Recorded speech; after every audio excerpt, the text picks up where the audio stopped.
Hi guys, in this video we will see how to fix if shift key not working on your Windows 11 and Windows 10 system. If you are also facing such type of issue, the first and initial workaround is check for dust or debris.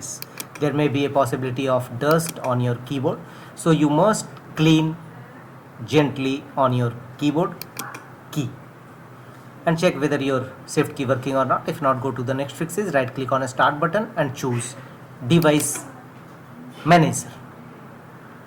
In device manager windows, expand keyboard driver and right click on your keyboard driver and choose update driver.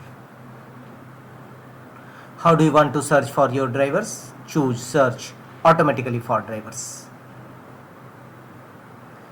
So update your keyboard driver, simply right click on it and choose update driver, and a pop-up window will appear. Choose automatically update driver, and after that restart your system and check whether your Windows 11 shift key working or not. If not, go to the next fixes, right click on a start button and choose settings.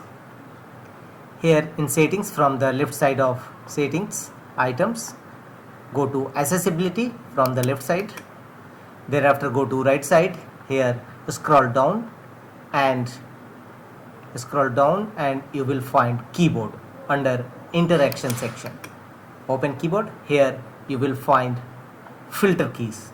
Make sure that filter keys is turned off. If you found it in enable mode, then disable filter key on your system.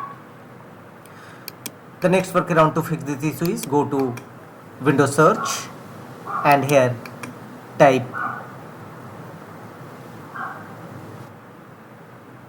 power twice.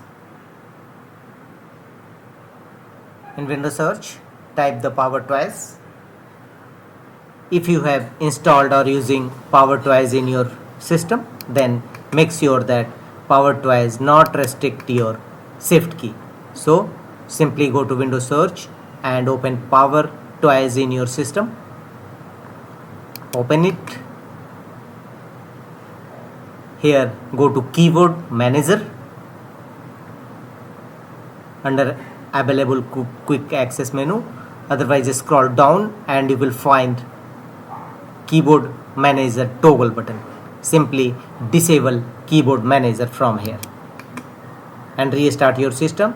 Your problem regarding shift keys not working on your Windows 11 and 10 system definitely will resolve.